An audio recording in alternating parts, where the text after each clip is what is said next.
The only thing that has changed is that the BC United is separate right now, just temporarily, from the BC Conservative. But I really do believe that before that election, that those two parties, the two free enterprise parties, will get together and figure out how to be a coalition. Oh, you think before 2024 they will cooperate? I think they should. That's a hot take. Yeah, well, yeah.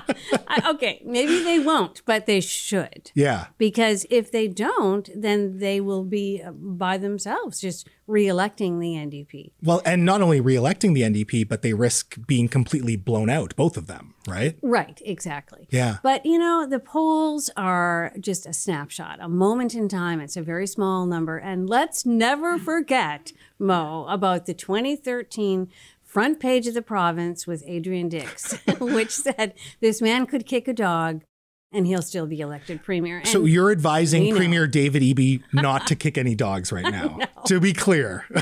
No.